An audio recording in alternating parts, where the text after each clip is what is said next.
Audio check. Audio check.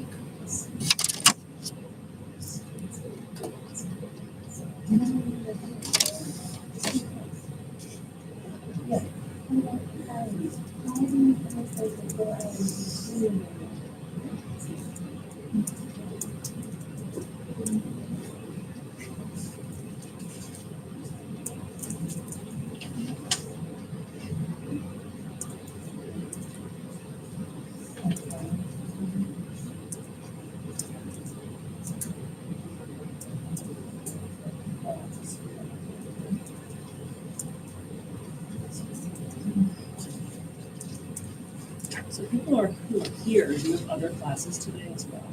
Yes. That's good. Oh, Nice. Yeah. Fun. Yeah.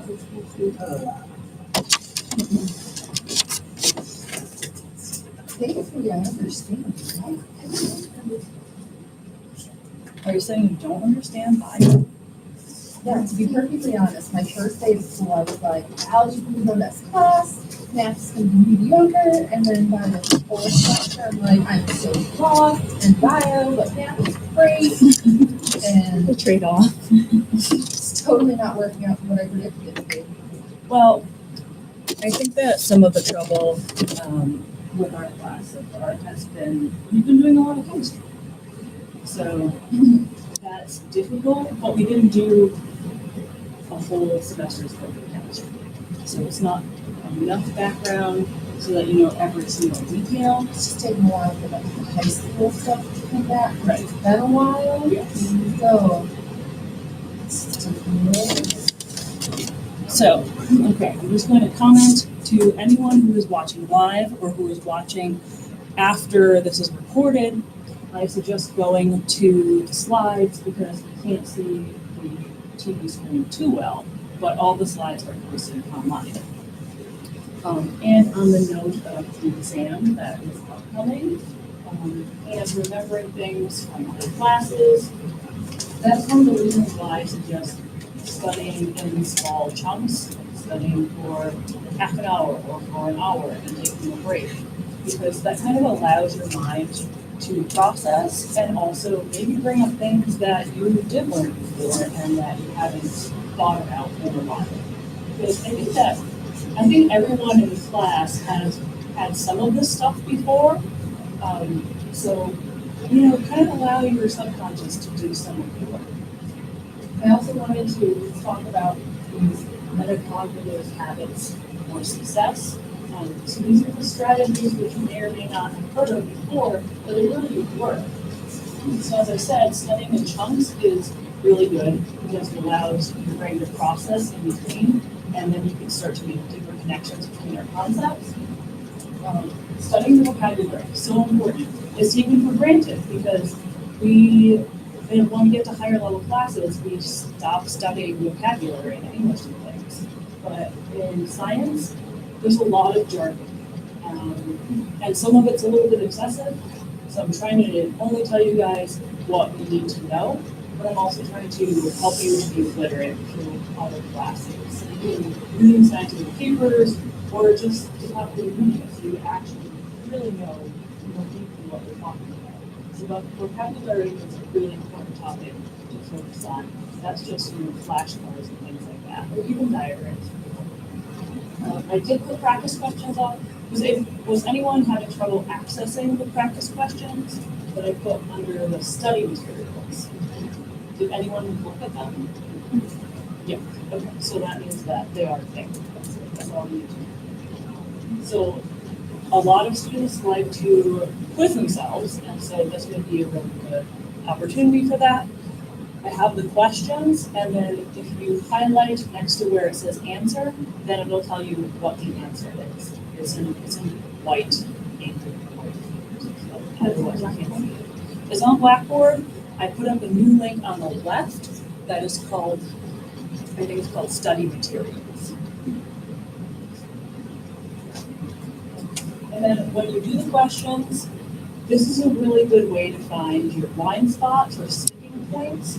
So I think this is a point where a lot of students who are dancing have some trouble because you feel like, okay, I know all this stuff really well, but then you might not know how it connects to something else, or there might be a really important detail that you've forgotten. And I struggle with this myself. So this is where you practice the questions, you figure out which ones you're having problems with, and then you don't get upset over it. You say, okay, so I'm going to go and focus on that next. And so it really, it saves you some time in terms of trying to make a huge study guide and then figure out what to study for each thing. Instead, practice some of the questions, and then you are more efficient in figuring out what you need to focus on. And then, of course, mindset really does matter. Again, don't get frustrated with yourself. Believe that you can do this. I know that all of you guys can do well on this exam. I know that some people are feeling a little bit overwhelmed or intimidated, but everybody was doing really well last week when we were doing questions in the lab. And people are asking really good questions. So I really have faith that we are going to be able to approach this exam with at least a level of accomplishment that we would be satisfied with, even if we're not perfect biologists. That's okay, but we're going to get there. And I think that you guys all know a lot more than you think that you know. So again, go over those practice problems, and if you're having trouble with them, I will be around on Friday. Somewhere on Main Street, probably Blue Bakers or possibly Sweet Harmony, depending on which one is more busy. I'll be there, I'll hang out. You can make an appointment, or you can just show up during the time of our normal lab, since we don't have lab. And I'll just go over whatever we can go over. Okay. So this was just a slide showing the different sizes of genomes. Because we're talking about DNA, and I just like to point out that humans, which they consider to be highly evolved and advanced and complex, only have a genome that is a fraction of the size of things like an amoeba or certain plants. So the amount of DNA doesn't necessarily translate to a more evolved and complex organism. And we're not talking about genes specifically yet, but I just wanted to kind of show a connection here.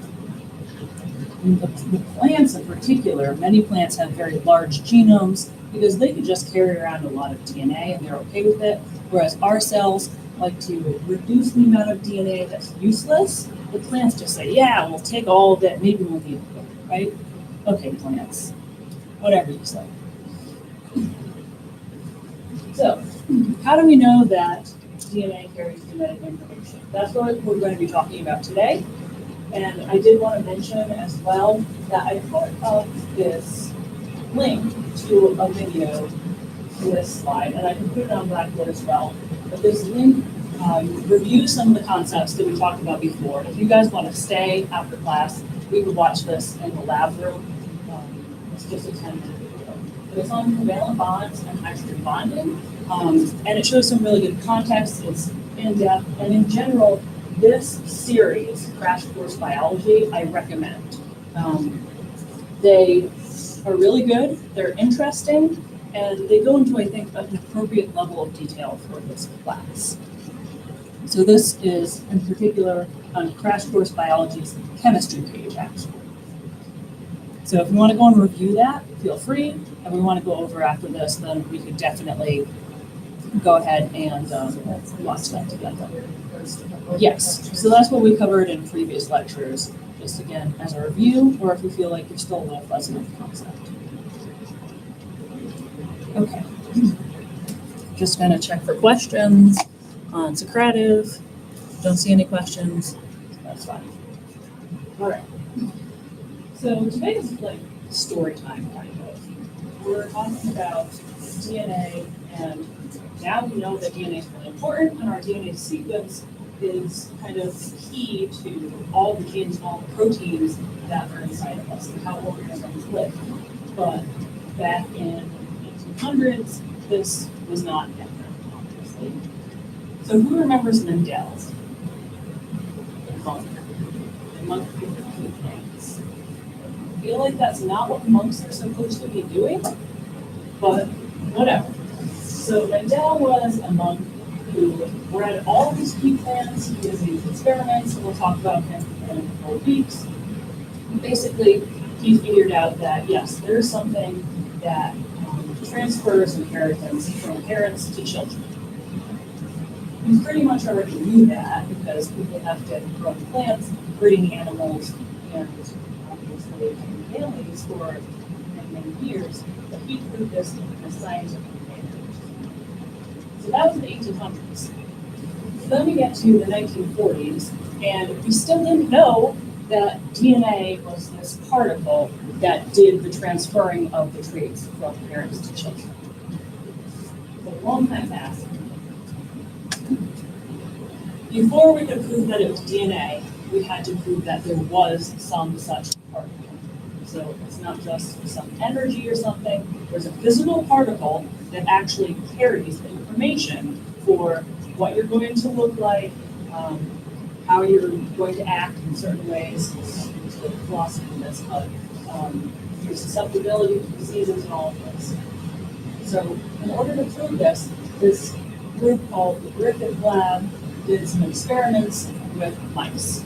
And I apologize that this is kind of put off on the screen, but what this is showing is there are mice that were infected with a certain strain of bacteria. And the strain of bacteria, Staphylococcus pneumoniae, was non-pathogenic. It's okay. So this one strain is, let's start out with the pathogenic one. So this strain is pathogenic. In this one species, there are pathogenic strains and non-pathogenic strains. So let me just write that up.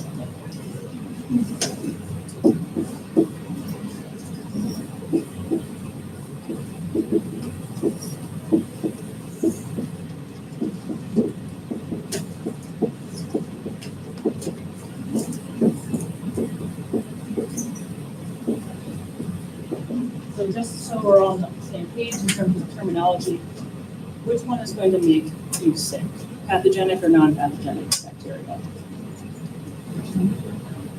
Pathogenic bacteria, right?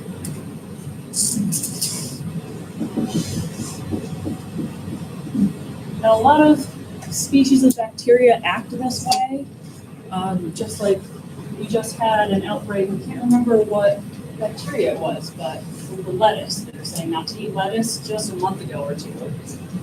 E. coli, okay. So E. coli is terrible because the E. coli species has lots and lots of different strains. Some of them are pathogenic, some of them are not pathogenic. They should really be different species, but that's another issue. In this case, we have the same kind of scenario.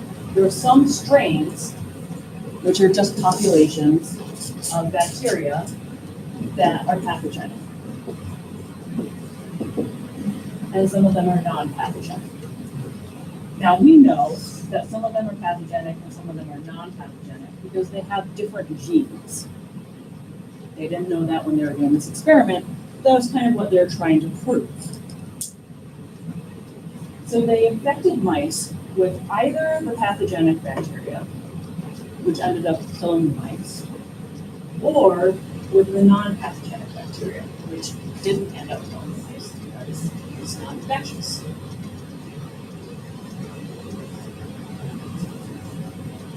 But they had different names, so the non-pathogenic was R, and the pathogenic was this. And that just refers to what the strains look like. It's not.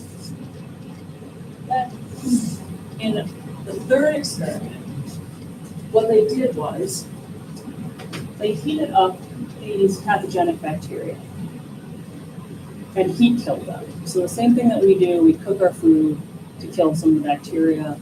If you've worked in a medical office, you might have used an autoclave. That's when you use very high temperature and pressure to sterilize things.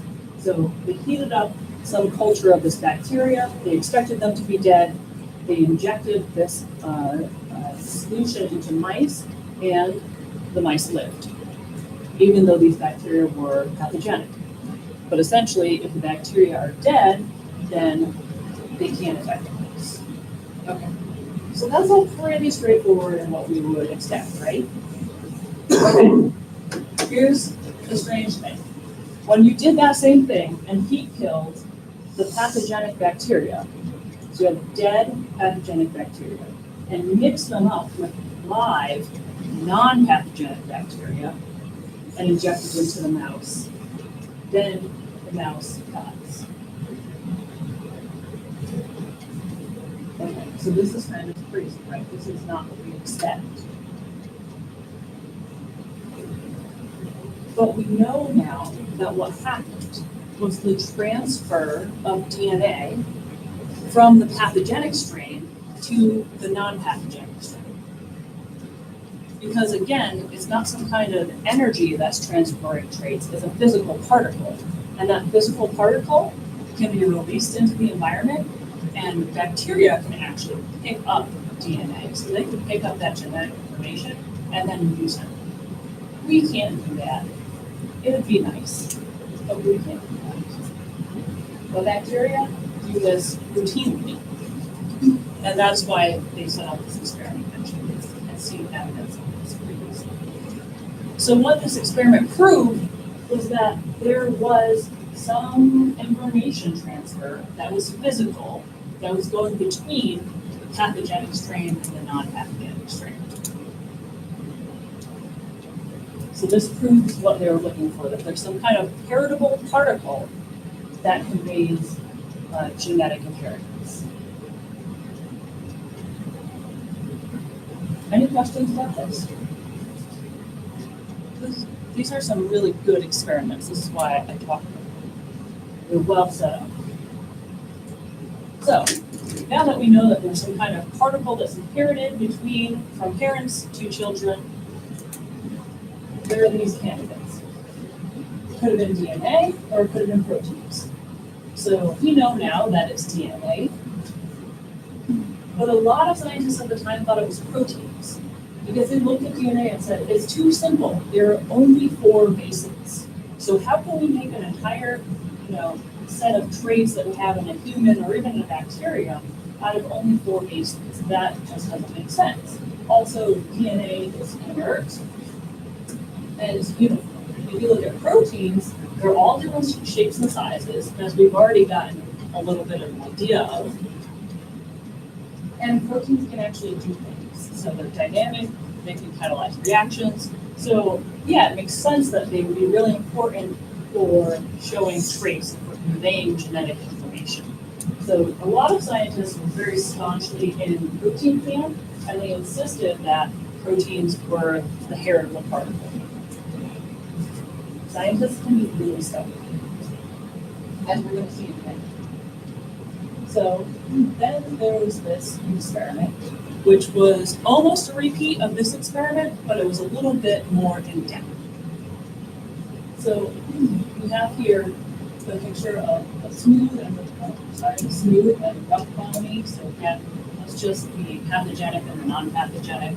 They form colonies that look different when you look at them on an agar plate. And what they did was they took the same heat-killed pathogenic strain, and then they mixed it up, and they separated out the parts. So do you guys remember the picture that I showed you 1 or 2 classes ago, where we had an Eppendorf tube and the 3 different layers? Yeah. So that's basically what they did. So they centrifuged it, they spun it around, and they separated all these particles from the cells out by the weight of the particles. We'll talk more about this in a couple of weeks. But all we need to know for now is that they separated these different particles from this dead pathogenic strain. So what's the point of this? What are they trying to get at?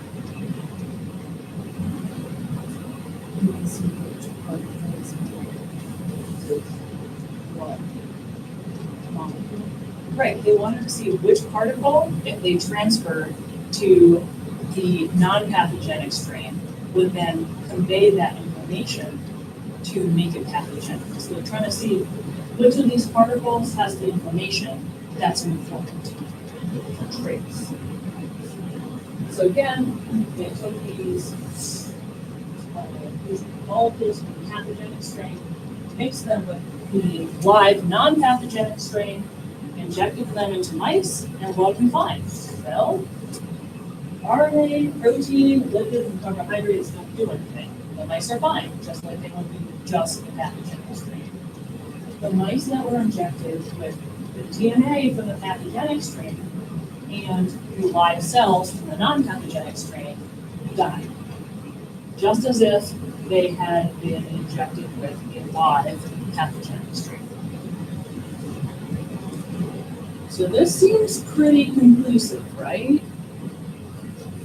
It seems like DNA is carrying the information that makes the strain pathogenic. Can anybody argue with that? Somebody will? Yeah. Clearly. Yeah. So scientists still said, oh, well, we think that some proteins got into your DNA suspension. And that was what was causing these mice to die. Never mind that the mice that were just injected with protein didn't die. Whatever. So they still didn't believe it. And they also did this lab, furthermore, this test where they used this enzyme called DNA2, which cuts up DNA. So we talked about proteinases and proteases, which cut peptide bonds. So they take apart amino acid chains. There are also enzymes that will take apart nucleotide chains, and they're called DNases or RNases. So when you add this chemical, this enzyme, this DNase, it's going to take apart the nucleotide chains. And when you do that, and do the same experiment, then the mouse doesn't die. So in other words, if you destroy DNA, then DNA doesn't pass on the genetic information. Really good experiment. People still don't believe it, because they still said it's not complex enough. And we don't have any mechanism, we don't understand how it can copy itself if it's so inert. So basically they're all skeptical. And it's good to be skeptical, but not so. All right. So then there was this experiment, and this one gets a little bit more complicated, but it is also a really good experiment, straightforward once you understand what's going on. This is called the Hershey and Chase experiment, and they use viruses. So these are bacteriophage. These are viruses. They have a similar structure to some things that would also infect us, but these guys only infect bacteria, the ones that they were looking at. And the important thing is we only have two types of molecules. The viruses are really simplified, and these viruses only have DNA, which is in here, and protein. So this is the rest of the thing. So we only have basically the physical shell, which is delivering the DNA, that's made out of protein, and then they have DNA. Scientists were not sure which part was going to actually go inside of cells to make them be infected with viruses. So that's the point of this experiment. Okay. And the other important part of this experiment is that they used these particular viruses that will infect a cell. They inject their genetic material, they take over the cell, and use the cell's own enzymes to make more viruses, which is kind of crazy. And then they actually cause the cell to burst, and that's what releases the viruses. So yes, we do have viruses that work this way in mammals and humans. No, not all viruses will cause cells to burst, but all viruses do use the host cells to make new virus particles. Okay, so let me just verify this up here.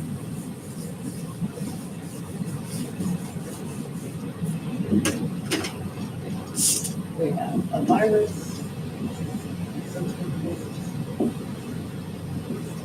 I feel like this shape has kind of been adapted or adopted by popular media for like sci-fi uses and stuff.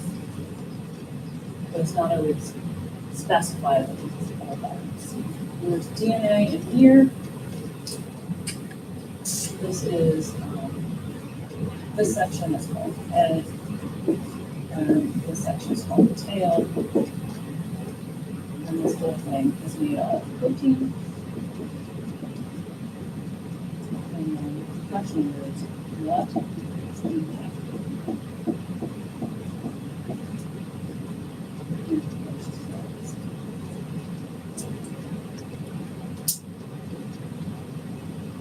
Look, there's one more thing that's being said.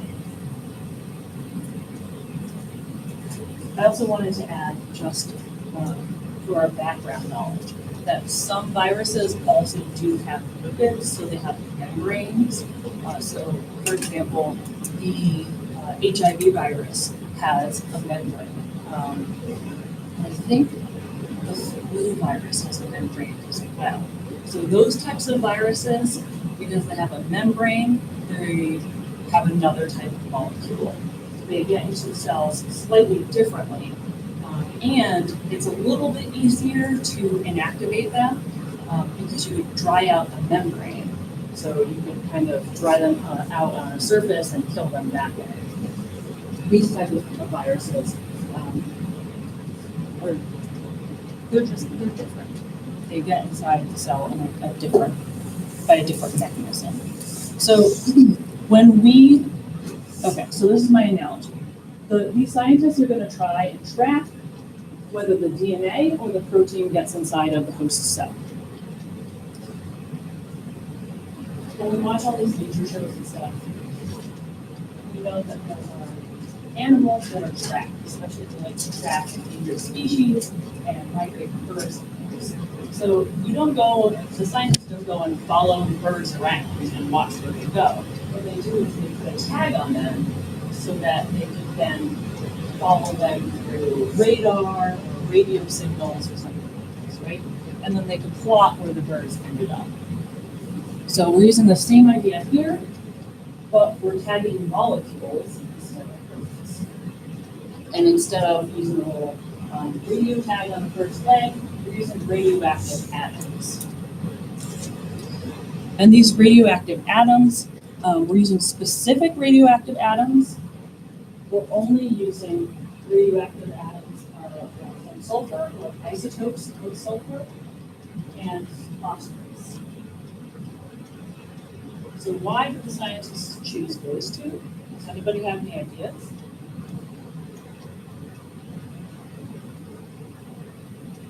So we learned about 20 amino acids. And what do we know about amino acids and sulfur?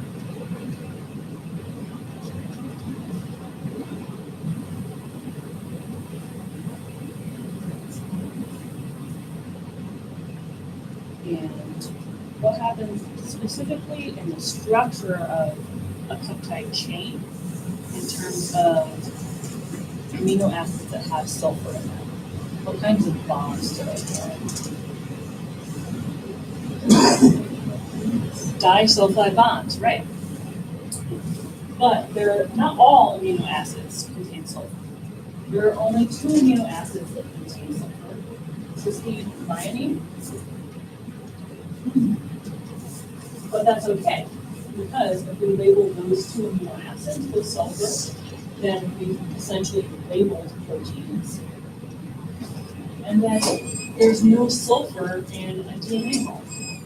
So if you guys look back at the structure that we looked at for nucleotides on Monday, there's no sulfur. There's oxygen, carbon, nitrogen, hydrogen, but there's no sulfur. And what's the other important one that I didn't mention? Phosphorus. So what is the important group that phosphorus is in on our nucleotide?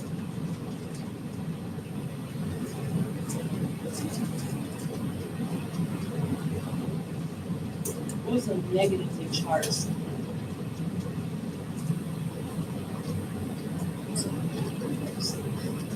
3 hours of sleep. Not a great answer, but it's a good excuse. Anybody remember? Phosphate groups. Phosphate groups are that negatively charged group on nucleotide, and they give the backbone of DNA the negative charge. So phosphate atoms are in DNA, all over DNA, and there are no phosphate atoms in any of the amino acids. So by labeling or by introducing an isotope of phosphorus that it can detect, it only labels DNA and not proteins. And then in a separate pool, they've then introduced an isotope of sulfur that they can detect. And this only labeled amino acids, only those 2 amino acids, but that's enough. So they're going to keep track of these 2 molecules and where they go. And they're going to use this idea, again, of separating out molecules from the cell due to density. And then we're going to see where the radioactivity ends up. Okay, so this looks a little bit busy on this slide, but we'll go through this. So initially what they did was to take bacteria and the phage, that is the viruses, and they grew them up together and then just do whatever they wanted, and they added in the isotope of sulfur, which they could track. So sulfur 35 was radioactive, and you could track that. So they just had this, with the sulfur, bacteria, and phage, and no radioactive phosphorus at this point. Okay, so then they took those viruses from that culture, and they got some bacteria that were not grown up in the presence of the isotope of sulfur. And they added the viruses that were labeled into that culture. So we're labeling, or we're adding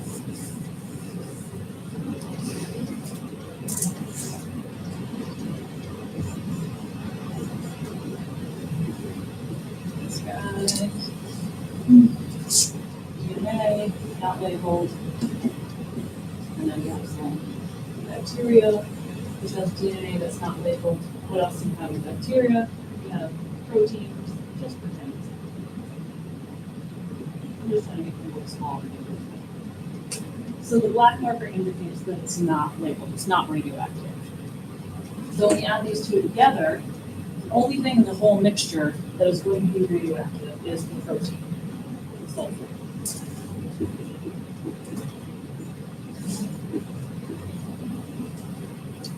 And what they did was they let these phage go about their business, infect the bacteria. They knew that they're going to be new phage that would be inside of the bacterium.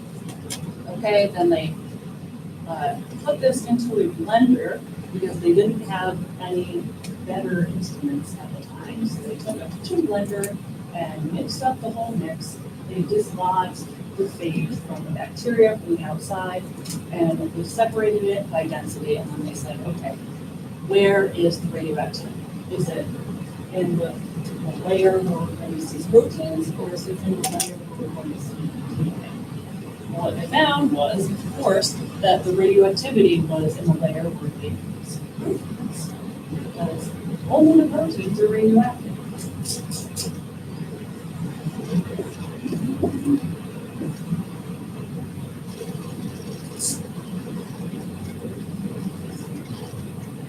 Active. What does that do? Well,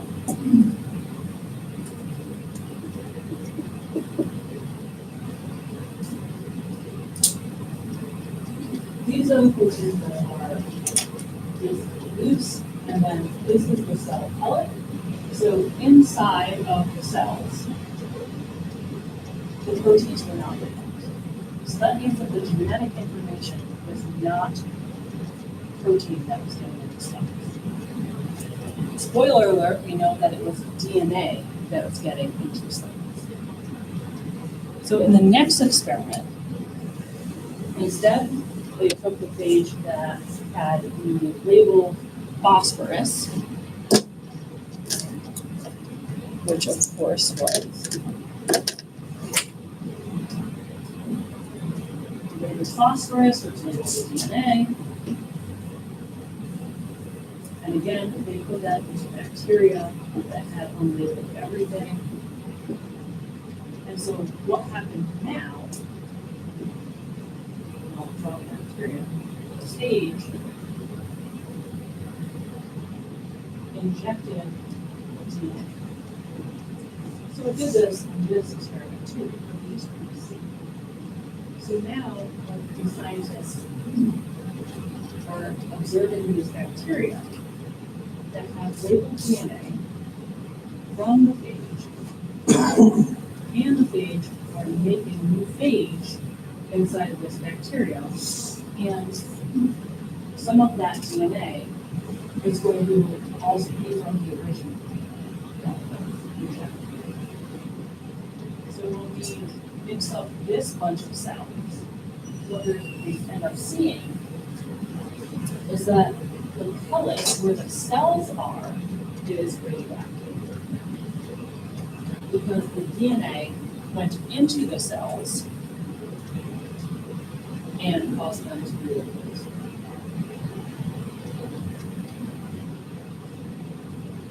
Is that clear?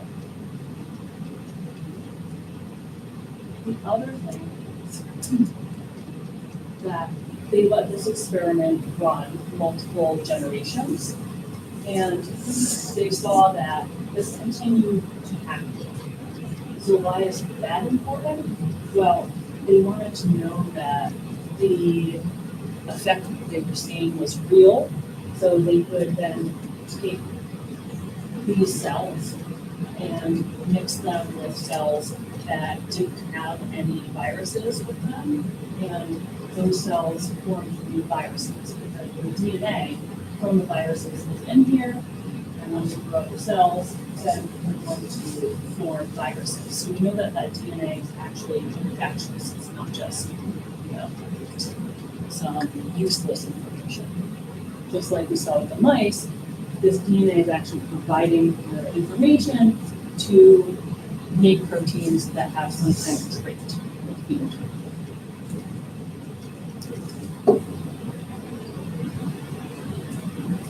Okay. So I planned another kind of 7-minute stretch. You guys have questions? So this was the most definitive experiment to provide support for DNA as genetic material. Scientists, again, not everyone believed it until they actually came out with the structure of DNA and a theory for how DNA was replicated. But that was just people who were in this stuff. This experiment, the Hershey-Chase experiment with these phage, pretty conclusively showed that it has to be DNA. They weren't separating it incorrectly because that viruses are only putting the DNA or the protein into the cells and they track that and reject.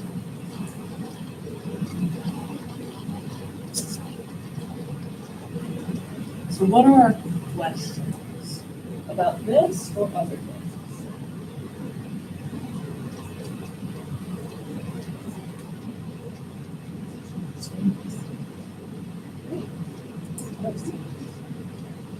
You can ask me what? It's just my conversation. Specific vocabulary. Yes.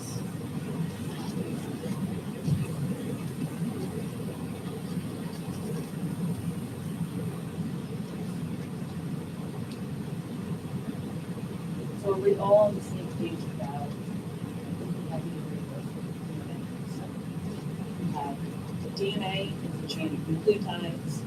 I use the word genome, which is all the genes and other DNA in an organism, which includes DNA that codes for proteins and DNA that doesn't code for proteins but is just found in stretches between genes. And genome is not synonymous with chromosome. We'll talk more about that next week. but chromosomes are single molecules.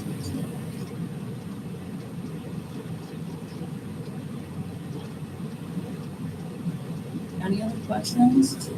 Let me see if there's anything online. Don't see anything online. Okay, so we have a couple of minutes. Do you guys want to watch the video that I posted on covalent bonding and hydrogen bonding since we got through this? Yeah. So let's do that.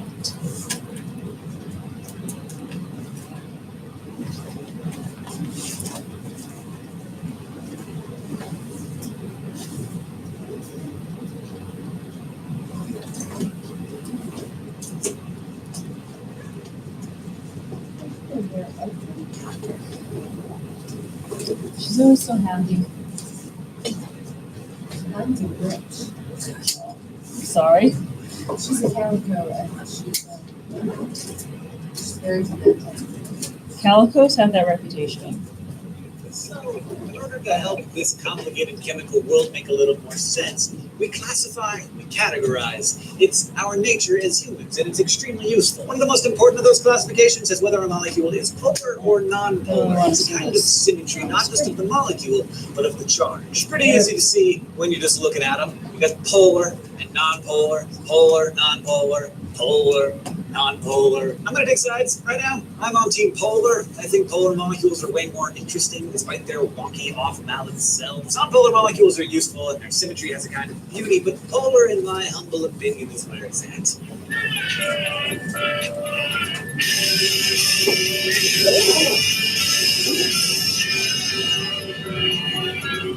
Alright, now here are two very different types of chemicals. Right here I have a stick of butter, and then in this bowl, that's just normal water. So I'm just going to go ahead and squeeze this butter, which if you're wondering is both a terrible and wonderful feeling. And then I'm going to just drop that. Now I'm going to attempt to wash that butter off my hand. But that is just not it's not going anywhere ever.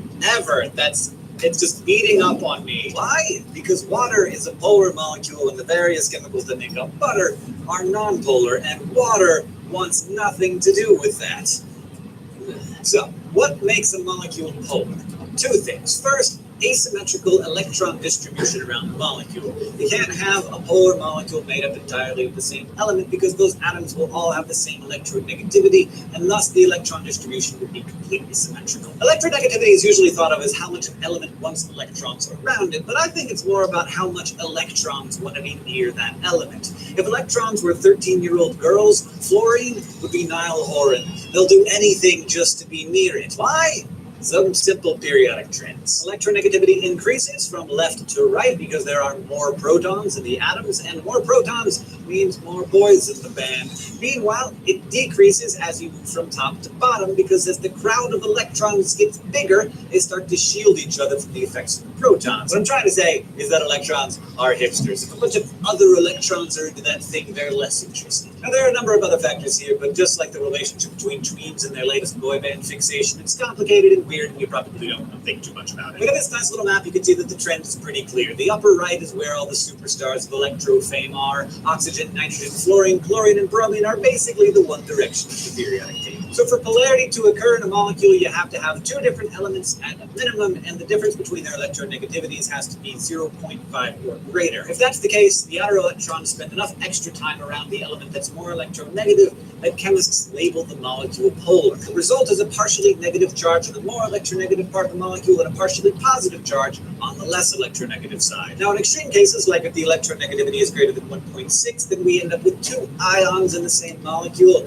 This isn't what we're talking about here when we talk about polar molecules. We're talking about differences between 0.5 and 1.6. Another requirement for polarity, you've got to have geometrical asymmetry. CO2 here has the charge asymmetry locked up, but because the molecule is linear in a straight line, it's a kind of symmetrical asymmetry. The same thing goes for CH4 with its You guys can watch the rest of this if you so wish. He talks really fast, but he does get everything you need to know in there, so sometimes you might want to watch it twice. I've watched some of these videos twice. But thank you guys for coming today. And again, Friday, I will be around for questions.